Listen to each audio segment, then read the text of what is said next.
So let's talk about why there was a need for change. There's been concern for many years about what is called Title IV-E funding, which is when we talk about the funding in the Social Security Act, that is one of the primary funders, probably the largest federal funder of child welfare services. It's called Title IV-E. And the reality about Title IV-E is there were lots of concerns about a lack of flexibility in how the dollars were being used and no emphasis on prevention. So states couldn't claim any match until children were already in the custody of the jurisdiction.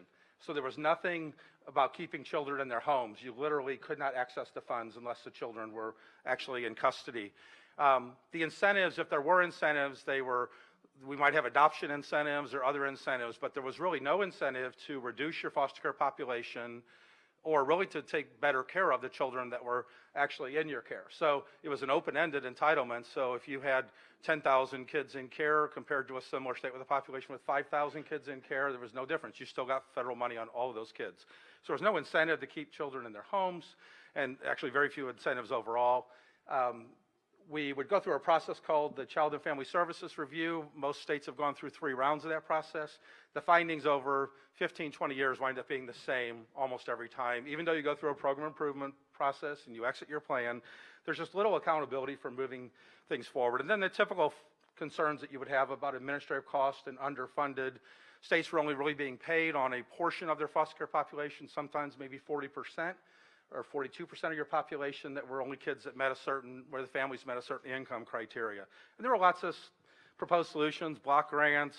There were some waivers that were issued within the past few years. There was lots of emphasis on expanding the funding and then trying to boost the incentives. So this has been going on for a long time. In fact, Family First itself was in the works for 3 to 4 years. So what primarily directed what happened in Family First? The primary thing is a growing belief that we could actually do better. And that part of doing better was that we would do everything possible to make sure that children could either live safely in their own family or with close friends and relatives. And that there were way too many children that were in non-family settings. If you think that we did away with orphanages back in the 40s and 50s, you're wrong. Because a lot of children are in residential programs with no need for treatment services just because there's no other place for them. Folks, that's an orphanage, okay? And there's lots of evidence that orphanages are really harmful to a child's development, especially if they're there for a long period of time. There have been folks that had success with reducing group placements. There's been significant research about both the harm of group placements, but also the strategies that could be developed to basically provide the same type of supports, only in a family home. And Annie Casey Foundation has been one of the leaders in promoting the reduction of group care. You might hear terms like residential care, group care, congregate care, similar terms for the same thing. It means folks living in an institutional setting with, sometimes group homes might have only 10 kids, but some of these settings have 100 kids on a campus. I mean, these are large settings, many of them. So just for a reference. The act that passed, I basically underlined or bolded a few things that are really key to this, and I think this PowerPoint will be posted. NCSL will post this. I know some of you are taking pictures, which is great. I like having it on my phone too, but you're going to have access to it later. Preventing the need for foster care placement and the trauma of unnecessary parent and child separation. I will tell you, I heard from kids constantly. One of the first young ladies I talked to said, you know, my mom was using drugs and she had different men in the home, and I know it wasn't safe for me there, but when you removed me from my home, it felt like the SWAT team coming in. I had to pack my clothes really quickly. My whole life changed overnight. And if you could do one thing, I'd say I wish you could have done more to help my mom, because I still love my mom, and I don't want to hear people talk bad about my mom. But then what happened to me, because I was in shock, is you took me to the doctor, and they said, well, wow, she's kind of depressed. She probably needs some therapy and maybe some psychotropic medications. And overnight, her trajectory became one of going to therapy sessions and feeling that she was somehow less than other children at her school. And I asked her, this is something I'll pass on to you because I have permission to share her story from her. I said, well, what do you want me to tell people about your story if I can only say one thing? She said, you know, I was sad and you guys treated me like I was sick. And you need to stop doing that. Just let that sit there for a minute. I've never forgotten it. Whether the situation is, you know, so many of these situations, 60 to 65% are neglect. It's not often the traditional serious physical and sexual abuse you might think about. But regardless of the situation, that parent-child separation, you can assume trauma because it is a disruption in the way that things were kind of intended to be, right? So we've got to plan for and work around that. So if we don't have to remove a child, that's even better. And that's kind of the second point of what's listed here. The other emphasis is on really focusing more attention, and it's similar to what I just talked about, on prevention and strengthening families as the primary goals, as opposed to placement in foster care as the main intervention. If you heard me talk earlier about the funding, the Title IV funding only kicked in when a child was in foster care. So the shift here is to let's go upstream, let's try to keep children and their families, and let's use combined federal, state, and local resources to do that. And then envisioning really a vastly improved way of serving children and families. What kind of supports do we need to make sure children are in their homes and that we're actually building, nurturing, and protective capacities with their parents, and that we're focusing on their healthy development in everything that we do. And you'll see that woven throughout the different aspects of the law, which were shared briefly earlier. Primary things it does is it invests in prevention of placement through family-based services, placement being custody of the agency, foster care, congregate care, or group care that we referenced earlier. If a child is placed in a non-family placement, ensuring that that's absolutely necessary, and that there's third-party opinions and so forth, that that's actually necessary, and not just something because that's the only place we could find. If children are in residential treatment or congregate care, as we've used those terms interchangeably, ensuring that that's a quality program that meets certain standards. And then modifications to the Chafee Foster Care Independence Act, which is basically the funding the federal government shares to help support transitions of young people, typically from age 16 through 21. Sometimes those services begin as early as 14 years of age. And then improving the state plans overall, because anything that we have in this law, states have to plan around how they're going to implement it. And you should be part of that in your state, as this moves forward. So one of the things that's very significant about this is that this is an open-ended federal reimbursement program without eligibility requirements. So I talked earlier about Title IV-E, have it being attached to states only get money on kids whose families meet the income eligibility. There's no income litmus test for these specific funds that I'll talk about, especially as we get into prevention, okay? So it's without eligibility requirements. There's a clearinghouse at the Administration for Children and Families, which is the federal agency that administers these programs, and their subset, the Children's Bureau, of evidence-based programs that actually qualify for prevention programs, and I'll talk a little bit more about those in just a minute, to ensure that we're using programs that actually have evidence that they work. And there's actually an opportunity to reduce group home placements because certain services, if they're not necessary, if a child's in a group placement unnecessarily, it's not going to be reimbursed by the federal government as it is currently. There's also a significant emphasis, as there needs to be, on strengthening kin and foster family resources. And those are actually necessary if we're going to, so many of these children, we can place responsibility on the agencies, but the reality is, for older youth, it's really hard to find foster families. And for most youth, placement with a relative kin placement, someone that already knows and loves the child, is typically going to be more stable and less traumatic. When I talked about that separation from parent is often less traumatic for the child if they're going to stay with grandma or aunt or a teacher from their school or the preacher from the church or someone that they already know and cares about them and is going to stick by them no matter what. There's also some reimbursement for some key services like parent and child substance abuse treatment. So there's treatment programs where a young mother can go with her baby and not be separated in that first few months or year of life and still get the treatment that she needs. And obviously there's a challenge with older foster youth who are pregnant and parenting, and there's supports built in for that as well. A couple things that, just to clarify kind of what this is and what this is not. So primary prevention is not part of Family First. So there's a lot more work to do. Family First is not the whole thing. It's just a major step in the right direction. So when we think of primary prevention, we're thinking about things like programs offered to all families, after-school programs, supportive kind of services, home visiting, other programs that might be just generally offered either through a public health model or through an education model or through a social service model to really support families in general. Those are not included. The services that are paid for through Family First are only for children and families where the child is determined to be a candidate for foster care. And states have some federal guidance, but actually some control over this definition. But basically we would call this secondary prevention. It's going to be somebody who is known to the system and is at imminent risk of being placed with the child welfare agency or in state custody. And there has to be a prevention plan, obviously, attached to that. So things like your child abuse hotlines, your first responders, like your investigators, and a lot of states have social workers that work with families who are not actually in the custody of the state as a prevention intervention. Those are affected in different ways. Certainly the investigators, it doesn't really address what happens at that initial system response. It does have an impact on caseworkers, whatever you call them in your state. Some people call them caseworkers, social workers.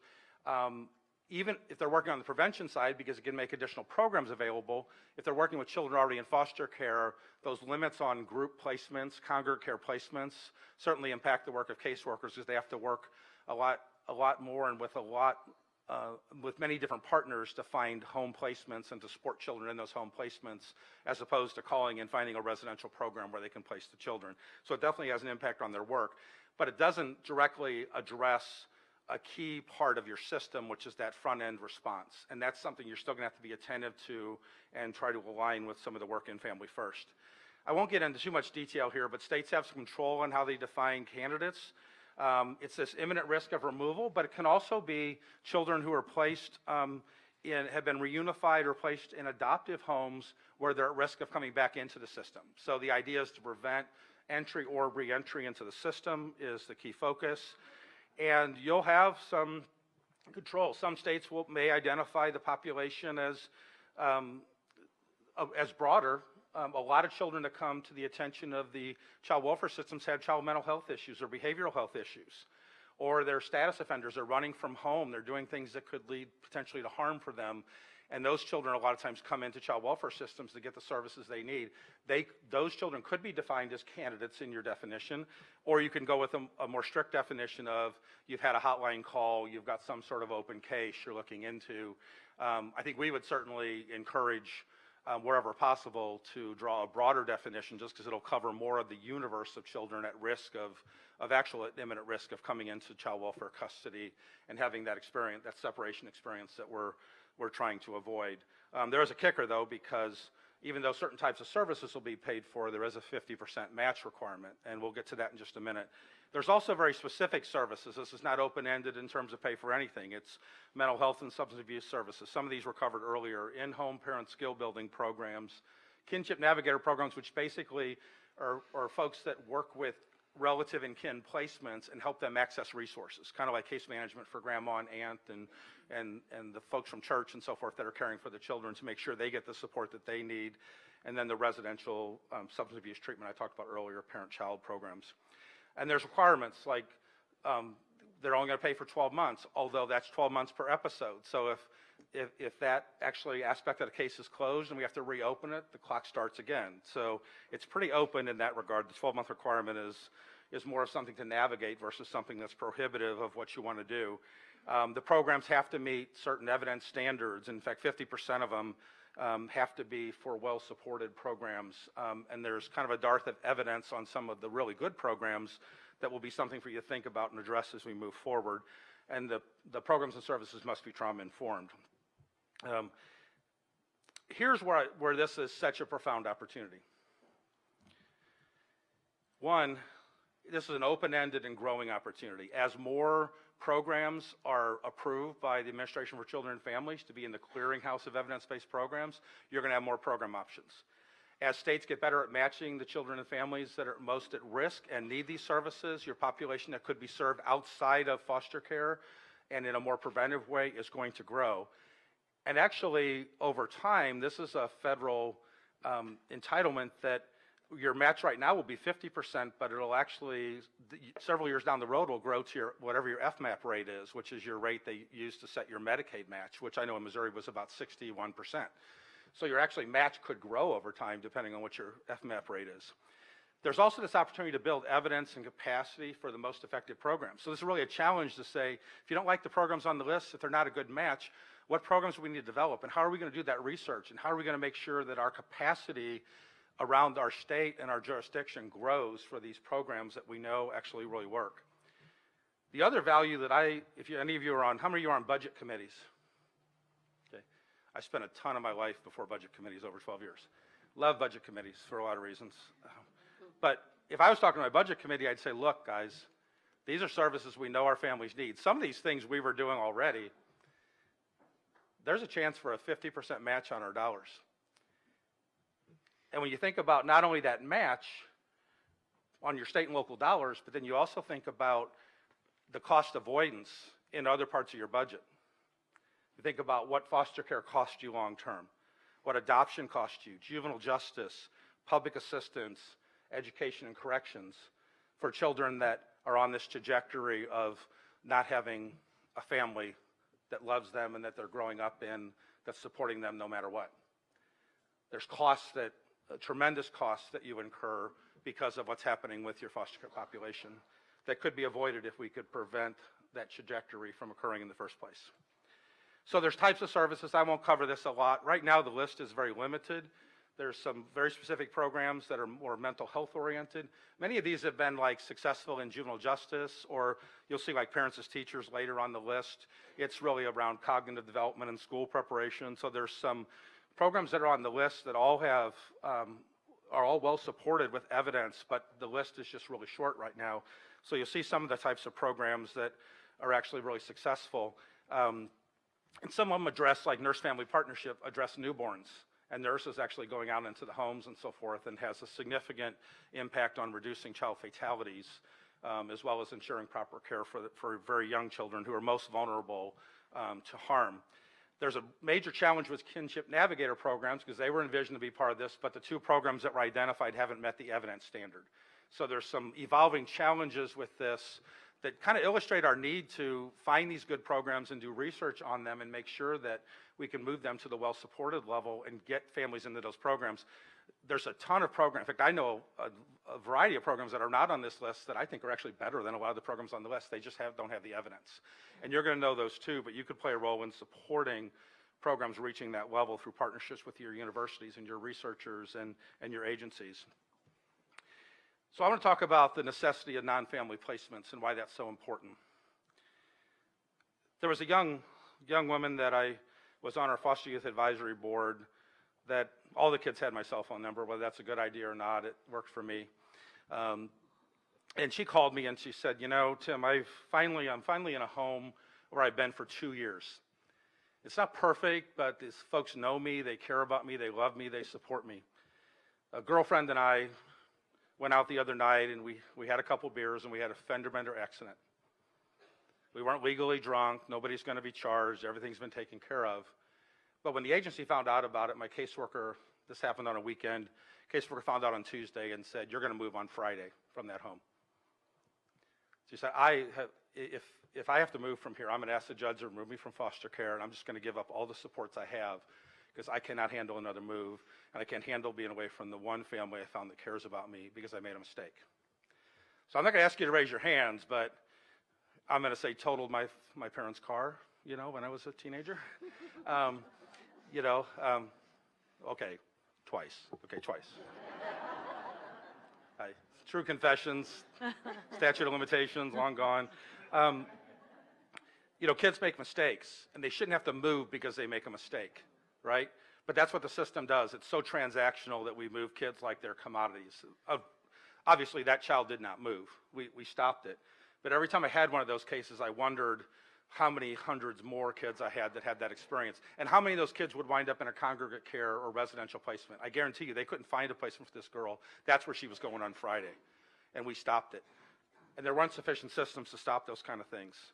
I visited another young man that was in a program up in Kansas City about 150 miles from his home. He had completed the program, and it had been months, and they hadn't gotten him into any kind of transitional program, and he was just left there, and he said, you know, they forgot about me a long time ago. I'm miles from home. Somebody from the local area comes to visit me, my own caseworker. The judge doesn't even ask about me. I'm not involved in the meetings affecting my life, and I'm just forgotten. And he was starting to act up and starting to look like he needed the program again. That's what happens when you have kids in residential programs where the agency who struggled to find them a placement goes, phew, we found them a placement. They're going to be okay for now. I'm going to move on. When they're in a congregate care placement, do not assume they're okay. In fact, you can assume there's probably some good happening. You can also assume there's some harm happening. And if you want to read the studies that are referenced in here, you can get more detail actually about that. So here's the requirements under Family First. 14 days, place the children in programs. They're often needed for transitions or to find placements. Fine, the federal government will pay for it.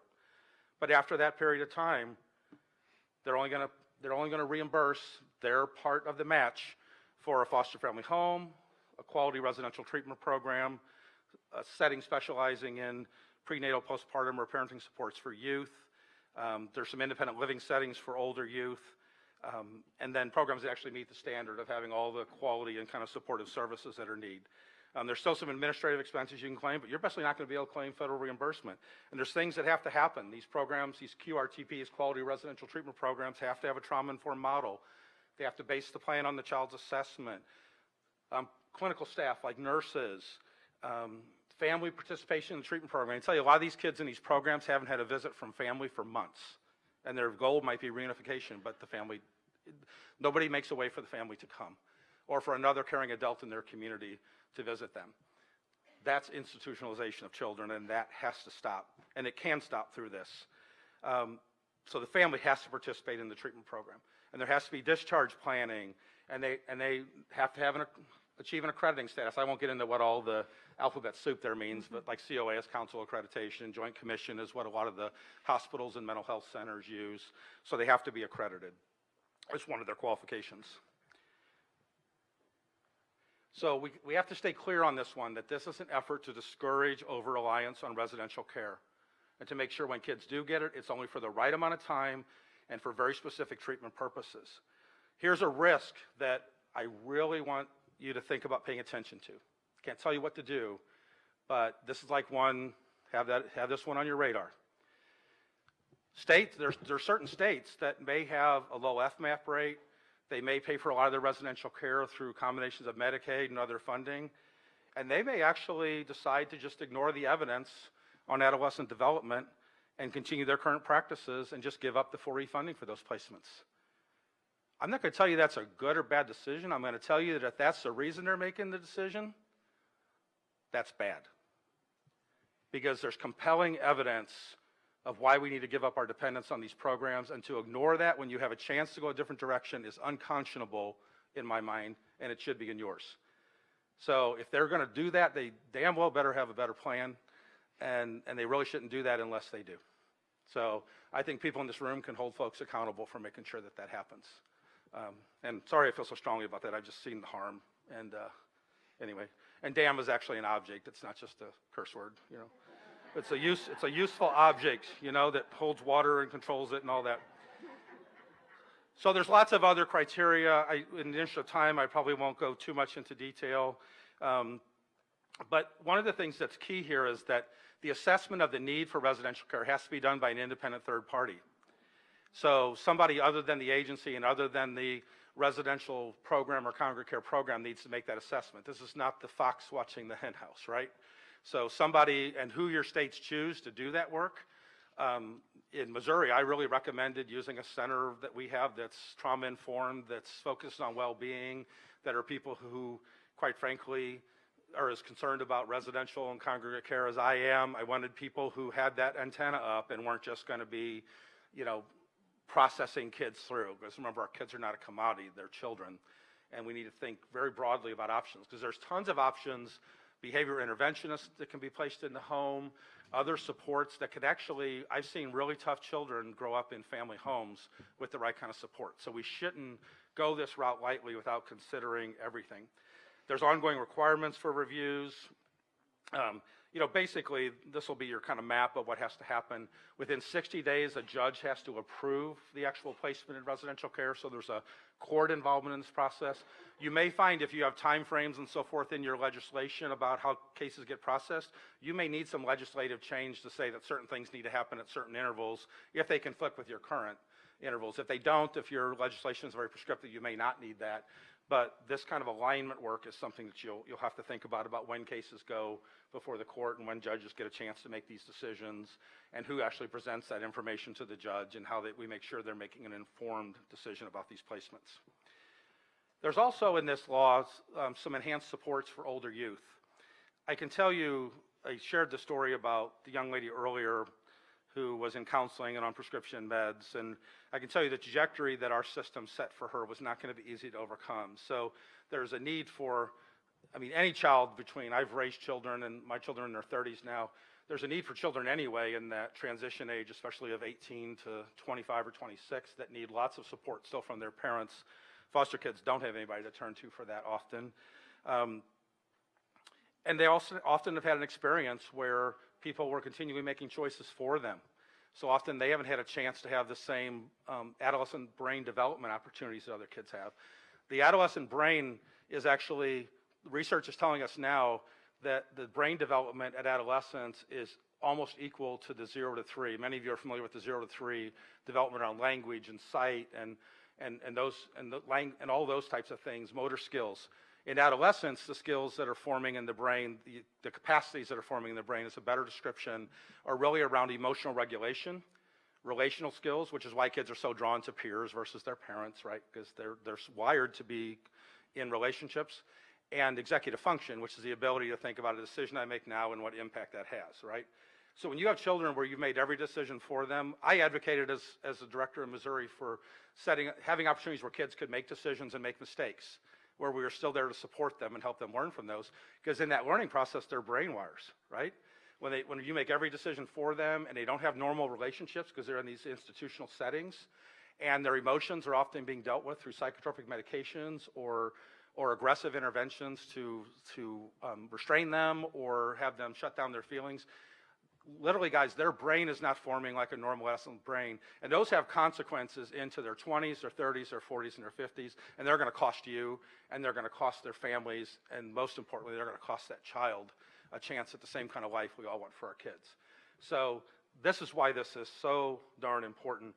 Many of the kids feel like coming into foster care was their fault. A 6-year-old kid doesn't go, hey, my parents aren't a very good parent, and they're not doing this. They think, well, what is it I did? And often because of the decisions we make, we reinforce that over and over again. We've got to stop doing that, and there's tons of opportunities in this law to do that. Most of the older youth expansions are expanding the age groups without additional money, so you're being able to claim some of the educational supports, and the Chafee funding supports things like helping with training and housing and things kids need, the things your kids may have come to you as parents for as you were transitioning. They've really just increased the age group because it's acknowledging it's just taking kids longer to navigate those things. And there's some additional requirements around training and youth development and so forth. This is the part where I just want to cover for a minute why this is so important. When I was shadowing our frontline workers, and I'd often have this conversation, we're driving in the car between visits, like, how do you like your job? And they would say, well, it's not what I expected it to be. And I'd say, well, what's the next question you ask, right? What'd you expect it to be? I thought it would be helping people. So then we have a conversation about what we're doing that's not helping people, what we're doing that are.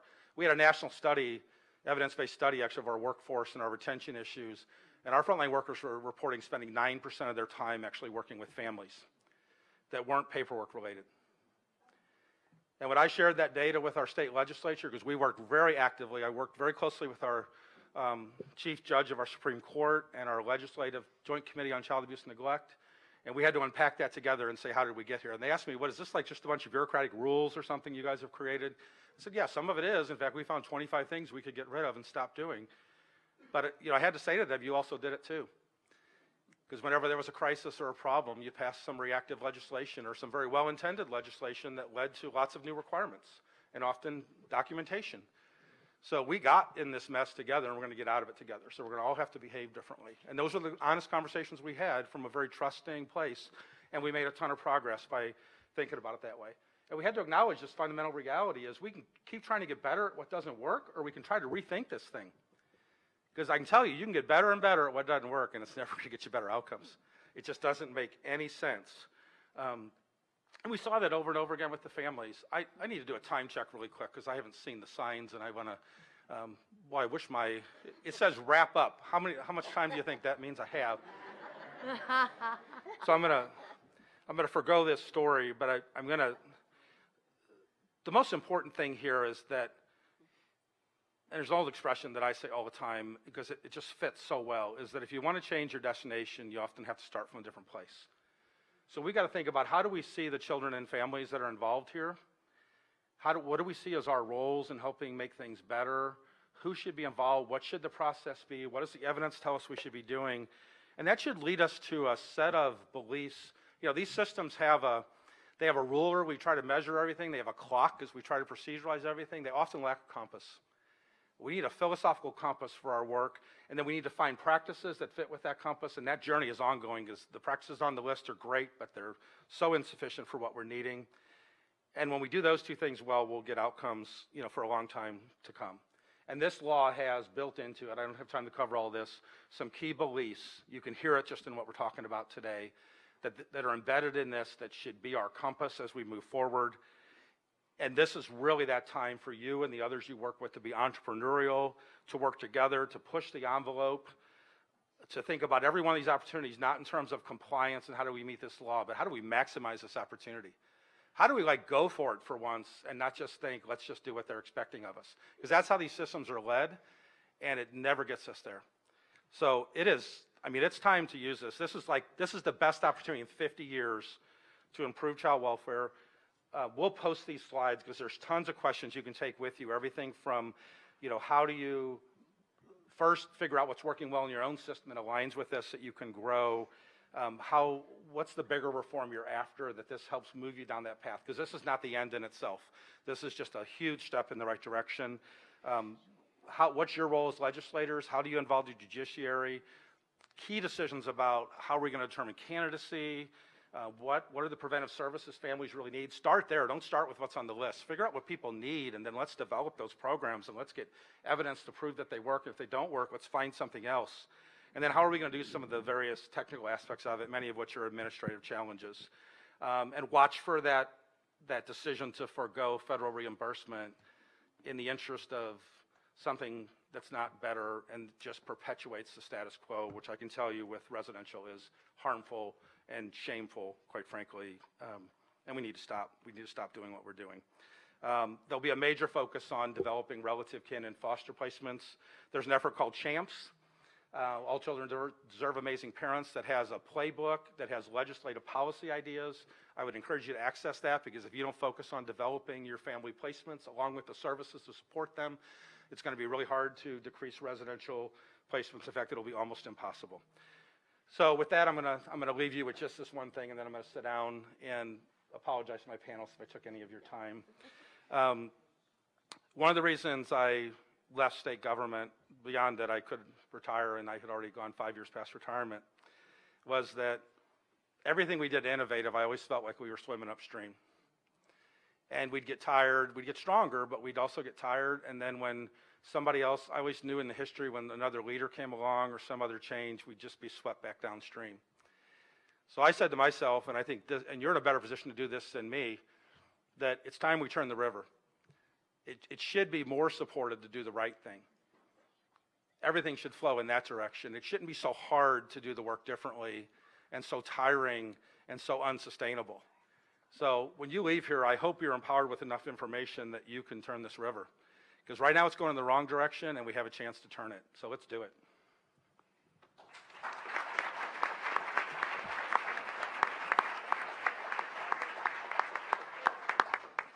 Thank you very, very much, Tim. That was great information. And I would point you all again to those last 3 or 4 slides with the list of questions. I think they'll be very useful for lawmakers. We'll have questions after we hear from our legislative respondents, and you'll be able to ask, if you could hold on to the questions you have for Tim, that would be fantastic. Next is Jamie Hintz to talk a bit about Oregon's experience, especially with your work group, your policy and implementation work group. Thank you, Nina. Is this working?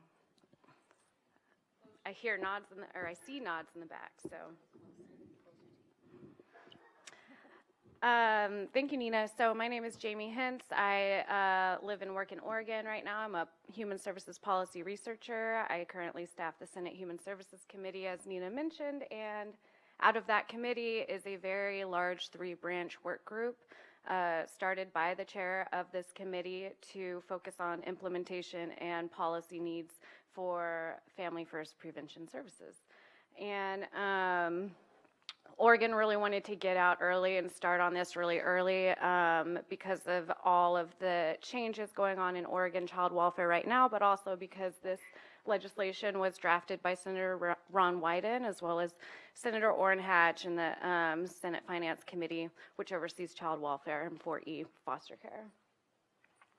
I don't have slides, but I was asked to come here to talk about the work group for a little bit. We started last May, a few months after the legislation passed, and the idea was to basically take the heat off of DHS for implementation. This is a very, very large change in child welfare and a huge shift and a huge opportunity to help families. And so the idea from the legislature was to help support DHS in the implementation as much as possible, bring together everybody that's going to be affected, including stakeholders, former foster youth. I was able to find some former foster youth who actually contributed to drafting Family First in DC as interns.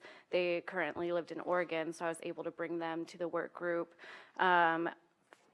Families that have been impacted by child welfare, as well as families that were able to receive prevention services and remain together.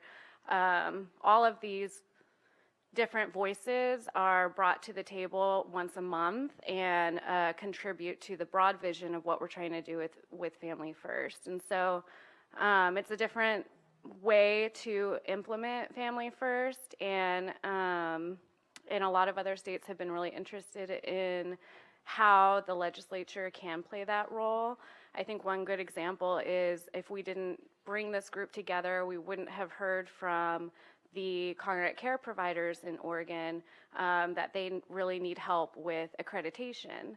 I had an accreditation expert come in and give a presentation on all the steps and the process that it takes to get accredited by one of these 3 agencies that are listed in the federal law.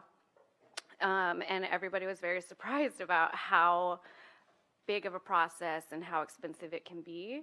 And then we were able to figure out a way with DHS to get some emergency funding to create accreditation grants for those providers to be able to just kind of support them and push them into, moving forward with getting QRTP status, which Tim mentioned earlier. So that's just one example of a positive outcome that a large work group can really help with when it comes to implementation. The only other thing I would say about this work group is that I'm constantly reminding DHS, I staff the work group, so I'm constantly pulling in information and trying to clarify what Family First is, how big it is. It's not just prevention services. It's reducing the inappropriate use of congregate care. It's looking at all aspects of the family and ways to support families. So, and then I'm constantly reminding DHS that this is a tool for them. So whatever they need, I'm happy to accommodate through the work group. And then constantly encouraging the group that we don't just want to comply, we want to really embrace this opportunity. Drawing down 4E for prevention is a state option, it's not a requirement. If you draw down 4E prevention beginning in about 2 months, October 1st, 2019, states will be able to start drawing down, but they have to have their congregate care requirements in place. Otherwise, they don't get the reimbursement for those congregate care placements. So I'm constantly reminding the group that, we really do want to go above and beyond with these congregate care placement provisions. And so that's what Oregon's been doing. So with that, I will just turn it back to you, and you can take it from there. Okay, great. And I'll turn it over to Representative Ballweg. Thank you. Good morning. Is that working?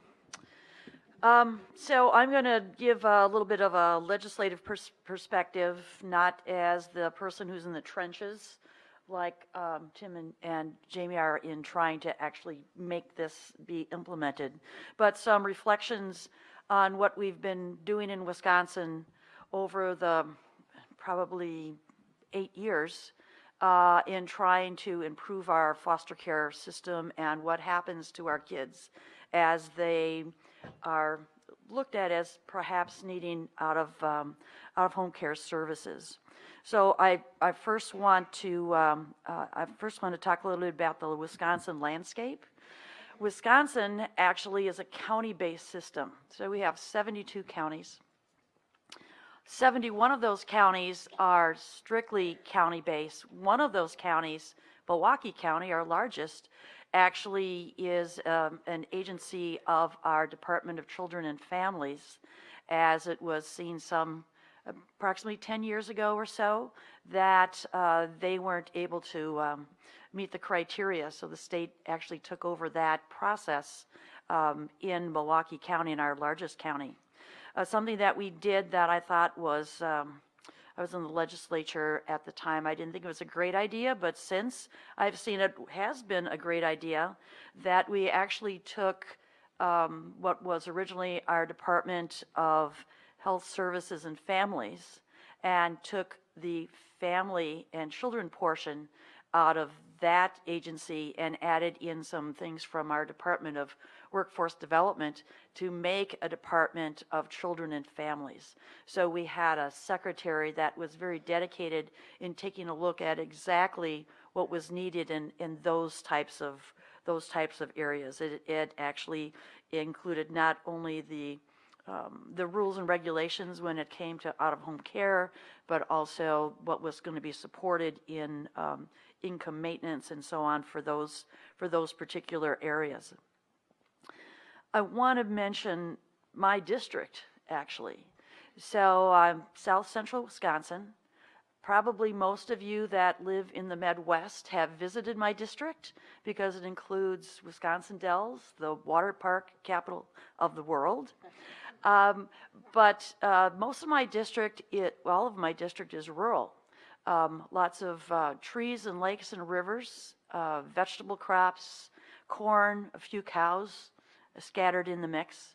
Very rural, and many parts of my district struggle with income, transportation, many of the things that you hear in the typical issues in inner city urban areas are very prevalent in rural districts, in many of our rural districts, but especially in my rural district.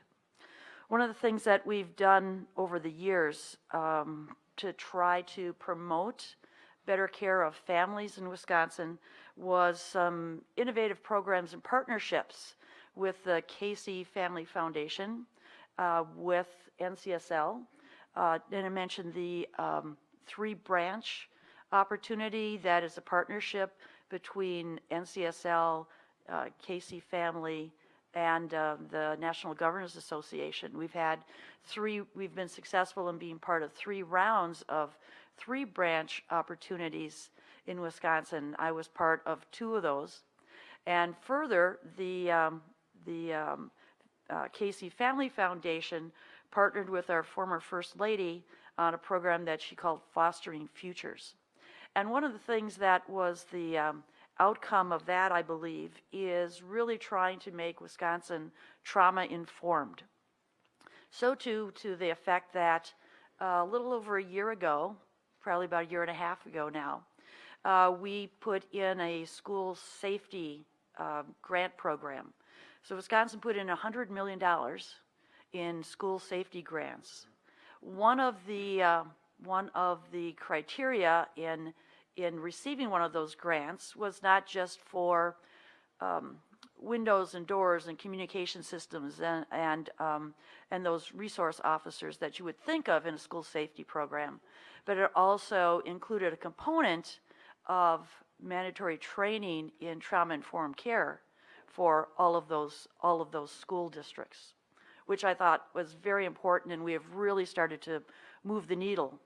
Now, I mention all of that because we have really been trying to be innovative and bring forward many of the concepts that we thought were going to be great for kids. What's happened now with this new program is that doesn't really count.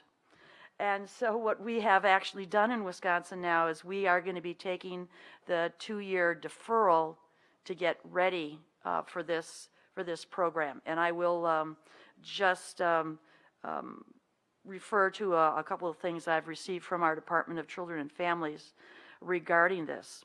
One of the problems is that our historical investment in prevention dollar efforts, where we have to look back at 2014, hasn't been qualified as things that are going to be the opportunities that will be counted toward the state's past investment. And so what we're going to be doing now is taking time to take a look at how we can actually implement many of these changes. They're talking about, even though we have about 9% in these type of congregate care facilities, they are not necessarily in evidence-based type facilities that are on the list of things that are going to be counted. As Tim mentioned, there are other things out there that maybe should eventually be added in, but right now they're not. So we're doing the deferral. This means that will not take effect in Wisconsin until October of 2021. They're working on a stakeholder engagement process with our counties, our tribes, our providers of services, foster parents, and foster youth to identify what our state vision should be. Many of the things that Jamie's talking about that they're doing. But we have had a transition in leadership in Wisconsin, not only in Eloise Anderson, who was our wonderful Secretary of Children and Families, was retiring, but there's also been a change in our governor, so that there's going to be some new eyes and some new leadership in all those departments to take a look at how this stakeholder movement is going to happen. I also wanted to mention a couple of the things that we've been doing in the legislature, and I wanted to point out a series of speakers task forces that we've done over the last couple of years. And my colleague, Representative Pat Schneider, that I served on with his task force on foster care, taking a look at licensure and listening to the folks that are in the trenches. We have, I'm sure you, just as Wisconsin, we have seen such an enormous increase in the amount of kids that need out-of-home care, many times because of opioid, heroin, and meth. One of my very small counties is actually underwater by $1.5 million. So they've been subsidizing that with their budget, which means they are fixing roads and other things. Our last budget that was passed a month ago now put more money into what we're going to be giving our counties in for that foster care election, about an extra $24 million a year to be dispersed among the counties. But what I hear from my locals is there aren't enough social workers, there isn't enough time, the caseloads are too large, and I'm hoping that maybe some of the kids that we say are opt out of the going into Child Protective Services, hopefully that's a question Tim can answer. Maybe that would be the group that we can actually take a look at. Just to finalize what I'm talking about from a state legislature standpoint, I would much rather have block grants so that we could be the innovators and not have so many rules and strings tied to the money that we think is important to do this work in Wisconsin. But overall, we are underwater when it comes to those kinds of things. I'd love to get upstream, but we're in flood stage right now, Tim. So we have to try to figure out how to make sure that we can meet these criteria while still serving in a county-based system. So with that, back to our moderator. Okay, Thanks, thank Nina. you. Another round of applause for both our representatives. Now I'm going to open this up to questions from the audience. I have a few questions myself, but anyone out there have questions? We have mic runners there in the back. A couple of questions. Oh, okay. And there are two more back there. Good morning.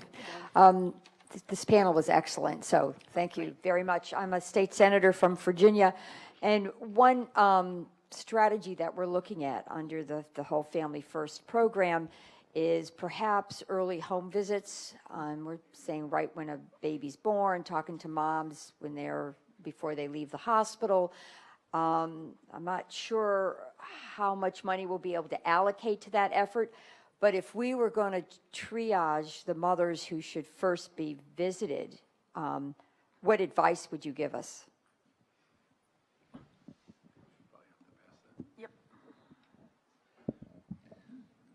You know, this comes up often because it actually, in some ways, gets at the very core of our child protection work because, you know, some of us would view it as child protection, some as child welfare, which is a much broader net.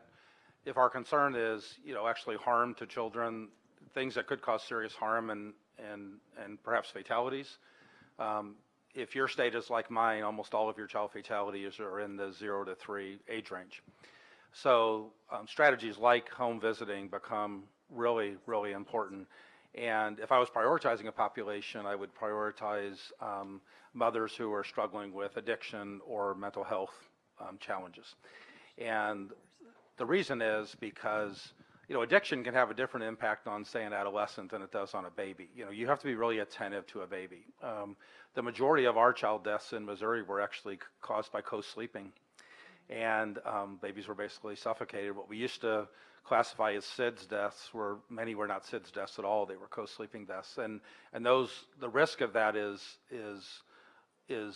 really exacerbated if mother and or father are addicted to drugs because they're not going to wake up easily. They're not attentive. They might make decisions to not have a child in their crib, et cetera. So I would really, these are predominantly going to be young mothers, but I would prioritize those mothers who have other either addiction or mental health challenges or even social economic challenges, and offer that as kind of a first intervention along with the work child welfare does.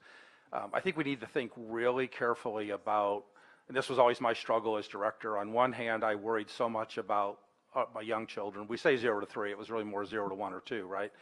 I worried so much about the risk because those are the most vulnerable population we have. I also worried about separating mothers and fathers from their children. So we have two things that are really important, and if there's a way we can use our home visiting and other programs like Nurse Family Partnership to do our best to support, or the residential treatment programs where there's also a program to support moms being with their babies, I think we should prioritize those programs because that's our chance to really make a difference at a time, quite frankly, where moms and dads are most amenable to change. There's something about having that little baby in your life that you begin to think about your life choices. I think many of us have been through that. And you may go down the path of making the bad choices again, but there's really an opportunity there that we should not be missing, and it would have the biggest impact, certainly on child fatalities and some of the things that often are the things we become most concerned about.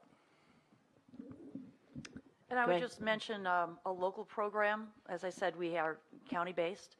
Brown County, which is largest city is Green Bay, which you might have heard about. They actually have a local program where they go in and visit every new mom before they leave the hospital. And they use that as a screening tool for referral services to make sure that there is a plan when mom goes home, who's going to be there to help if there are issues that might be identified at that point. So I think that is, I think that's an ideal program. Optimally, would everybody have home visiting? Yes. But if you can't do that, if you can find those families and those moms that need the most help, I think they've done a very good job, and they've seen good returns on their costs in being able to do that kind of a initial assessment referral program. Great.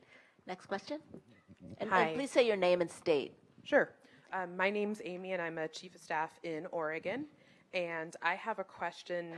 Probably Jamie can answer because I know you helped draft this.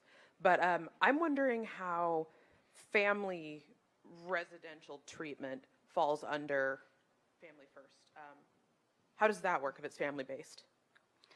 Thanks, Amy, for your question. So the question is about family-based residential treatment for substance use disorder. And I wanted to clarify on this, so I'm glad you asked that. Last year in Oregon, I didn't clarify this, that family-based residential care is a placement option now under 4E because of Family First. It is not a prevention service. And so when we were first educating our work group in Oregon, that was an assumption that was made because I just kind of glided over it. So the services that are available under the 4E prevention now are mental health, substance use disorder prevention and treatment, and in-home parenting skill-based services. Then there's an additional similar layer of kinship navigator programs that are also going to be included in this clearinghouse of options that states can draw down 4E reimbursements for. Separately, they, before Family First, 4E was limited to foster care placements in child care institutions or in family-based foster homes, right? Now, they've added another placement option, a placement with a parent in a family-based residential treatment center for substance use disorders. It's a mouthful. So it gets confusing. You don't want to confuse the two because you can only be in one at a time. You can be a child who is in the prevention program under Family First, or you can be a child placed in foster care in one of these new placement settings with a parent in a family-based foster home or in a child care institution, aka a QRTP or one of the 3 exceptions. So that's a lot. Our website for the work group, you can navigate to through the Oregon Legislative website, has all of this information, has a ton of slides on this, has recordings from all of our meetings, if you're still not quite getting it. Also, afterwards, I'm available. Great. Thank you. Another question? Yes, Joy San Buenaventura, State Rep from Hawaii and Chair of our Human Services Committee. I have a number of questions regarding funding, okay, because I know Title IV-E waiver monies are going to run out on September 30th this year. And this Family First program, we're similar to Wisconsin in that we're county-based and that these new regulations, it's difficult for Human Services to kind of switch over from the requirements of the Title IV-E waivers to now this Family First. So one question is, to get the federal funding, federal match, can we use CDBGR monies? Do you know? So you're For this- talking about your federal Child Development Block Grant, correct? Right. I don't know the exact answer to that question. I would guess that that's not going to probably count as state or local match because it's other federal dollars. But the maintenance of effort requirements and the match requirements are very complicated. There's like people behind the scenes that work through those. So I don't know that I can give you an exact answer. We could certainly get back to you on that if you want to leave a card or something. Okay, But you're okay, talking good. about federal funds, matching federal funds. So Yeah, that's gonna be yes, your and I challenge. know in the federal disaster mitigation, you can use CDBGR money, so you can use in certain programs federal monies to match other federal monies, but in this case, you don't know. Second question is, can the state Medicaid match be used for the FFPSA match? Again, I would guess not, but we'll have to get back to you on that So- because these are very complicated. I can speak do you to this. So, Family First, once the state starts drawing down for prevention, this is the payer of last resort. If Medicaid can pay for the service for this family, then they will need to pay for the service for the family. The point of Family First prevention services is to augment the services that your state is already putting in place, which is why we have the MOE, which is going to be pretty low for every state. So the MOE is going to be whatever your state in 14 was contributing towards these types of services will be what the state needs to match before you can get the 4E reimbursements for prevention. And then if Medicaid is already paying for some of these things, what we're encouraging Oregon to do and others is to look at families who are not currently eligible for Medicaid, but still need these services. And that's going to be your group of people that you really want to reach out to and be able to connect with prevention services. So the answer is probably not, because we're using Medicaid funds for other Medicaid eligible families. And I guess Right. my last question is, to get those assessments, the QRTPS, who pays for that? And can we use Family First monies to pay for those assessments? This is Jamie again. I have that question out to the feds right now. We are thinking that the way it's written under Family First, that those would be administratively paid for. So you would get the 50% match.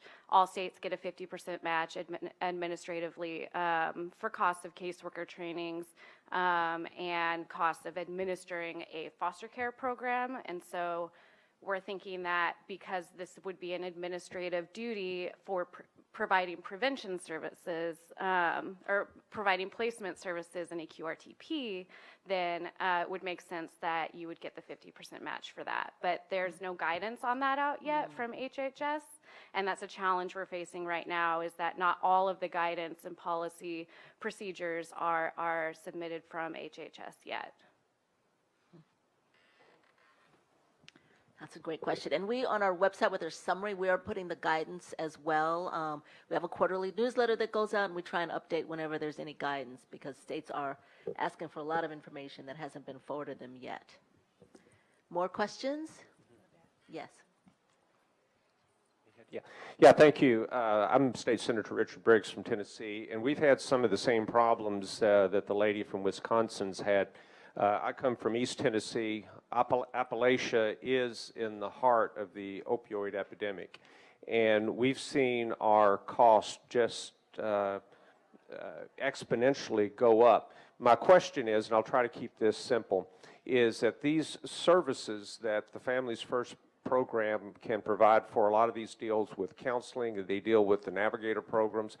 We have a lot of grandparents. We have 70,000 grandparents over the age of 65 that now have custody of children.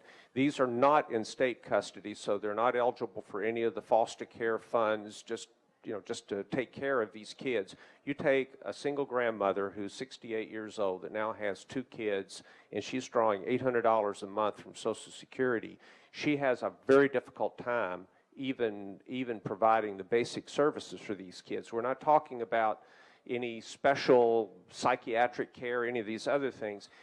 I noticed up there that it looks like there may be some flexibility in the Families First program where we can use some of these funds that maybe go beyond what was some of those listed up there. We call it our kinship care, our kinship funds, where we can keep the kids with the grandmother rather than her having to get up kids. The kids don't want to leave grandma. The grandmother doesn't want to do it, but she just can't afford to have these kids. Is there any possibility that with waivers that are coming along that we can use these funds, a little bit like the block grants, where we have the opportunity to use them where we think the need's the greatest? And do you see any prospects there? I think if we're asking about Family First in specific, and Jamie or others might have a response to this as well, is that the first place I would start, just to get yourself going down that path, is I would be really attentive to how you're defining candidates for foster care. Because you have the option to define your definition more broadly than just like children who have an open case or something. And you have to submit that for approval, you know, to the Administration for Children and Families. But I would first make sure the populations you're concerned about are included in that definition of candidacy. Now, that really only opens the door for the programs that are on the list. But then you can begin to think about what programs do the families need, and are there programs we can help get on the list so we can actually begin to use those programs to serve our families, knowing that they might not start at the well-supported list. They might start at a different level, but your requirement is really 50% of your programs have to be at well-supported.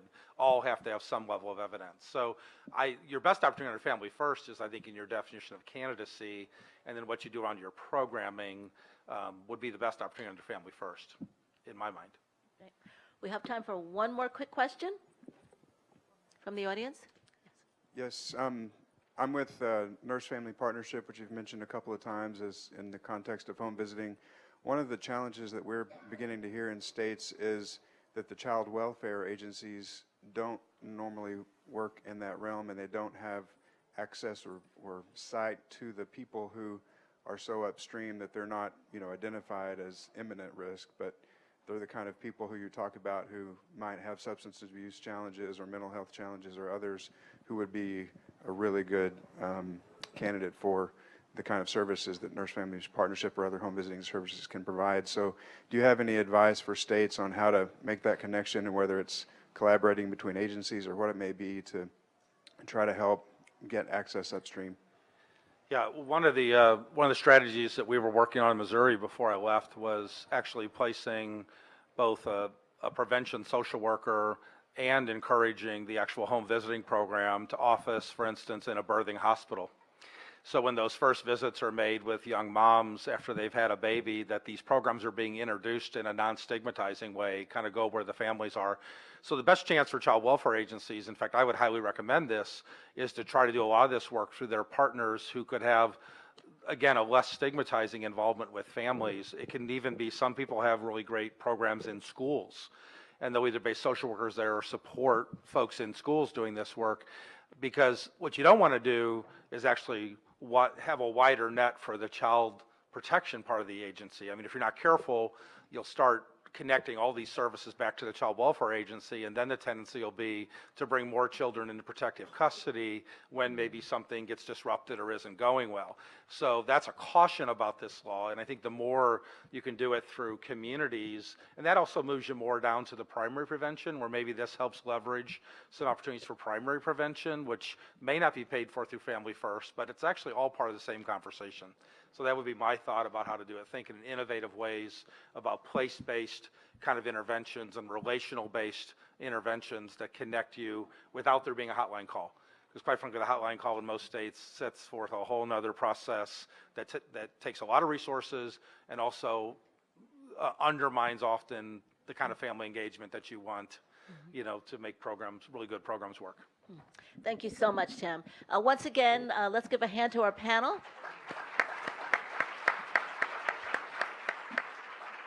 And I thank all of you for being here. For your interest and engagement, please contact us at NCSL as you have more questions. I think some of our panelists will be here for a few minutes. If you want to engage them, write something down, and we'll get back to you. Thank you again.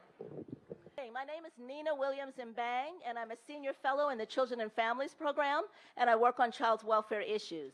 I'm very pleased to welcome you to this session on the Family First Prevention Services Act, which is landmark child welfare legislation signed by President Trump in 2018.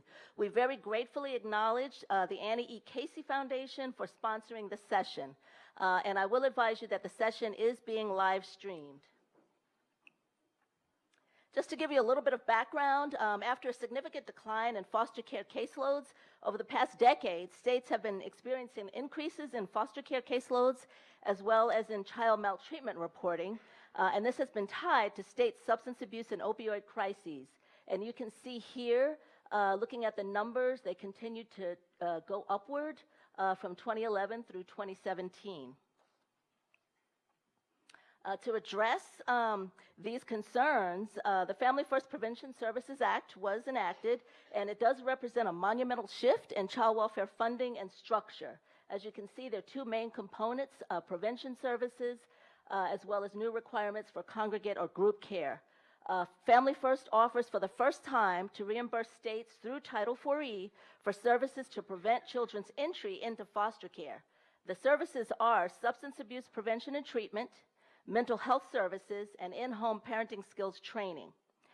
Family First, in an effort to limit states' use of group care, also has major new requirements around congregate or group care.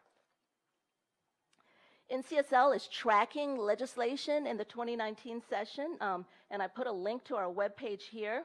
We also provide a summary of the legislation, timeline, guidance from the federal government, and other information. We do have a new Legisbrief that came out from NCSL in July. And we've also been doing presentations and committee briefings and testimony on the law and on states' responses to the law. And this morning, we have a great panel to discuss Family First in a lot more detail and how states can take advantage of the various provisions of the law to benefit children and families. We will also hear from the experiences of legislatures in Oregon and Wisconsin as they've worked to consider planning and implementation around Family First. First, we'll hear from Tim Decker, a senior fellow with the Annie E. Casey Foundation.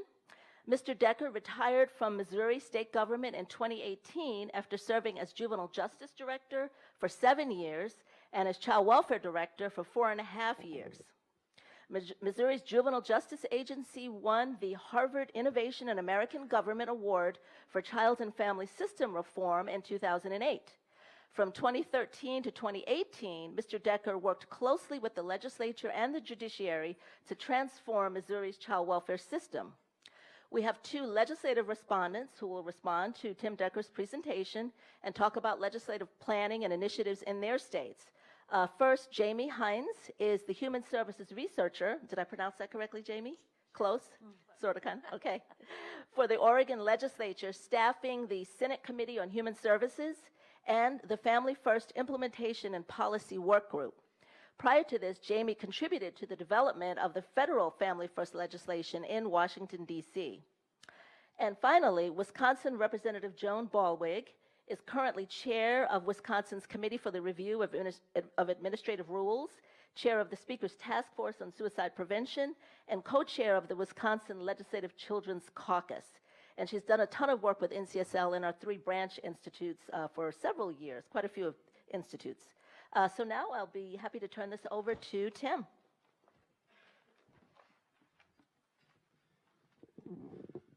Thank you so much. It's an honor to be part of this panel and to be able to talk about such an important topic as Family First. To add a little more depth to my background, there's another piece you should know, and that is that at the point that the governor in Missouri approached me about taking the child welfare director job, I could have actually retired from state government. So most of my friends on the heels of winning the Harvard Award and so forth thought I was crazy for taking that job. There's no went down from here. Child welfare directors usually don't go out well. There was all those cautions.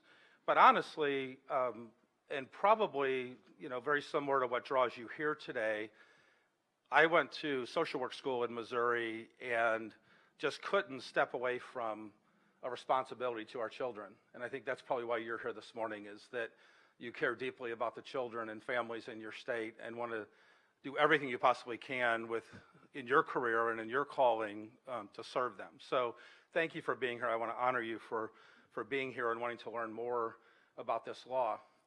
When I first started, the Kansas City Star was writing about Missouri's child welfare system like every other week. And they weren't really like promotional articles, of course. There wasn't a lot of PR involved. It was mainly about how horrible our system was, and in some cases deeply personal about the people who were in it, and actually about the children who were served by it. And in my first interview with the Kansas City Star, the reporter who had studied the system pretty extensively asked me, "What's your plan for fixing this broken system?" And I said probably what you would all be coached, and maybe I would be coached to never say, and that is, I said, I don't have one. Leave that one there for a minute. However, what I can tell you is what I care about, and I can tell you how I lead. And you can look at my track record to see that. and I care about the things that are in this law. I can tell you the first thing I did, and I'm just sharing this because I want you to know the perspective I'm coming from so you'll understand the stories that I'm going to share, because part of what I'm going to talk about is some of the technical details of the law, but I also want to get into why it matters and hopefully equip you with some of the key questions that you might want to ask of your leaders, that you might want to talk about who's involved and in what way they can be involved in moving forward with this law.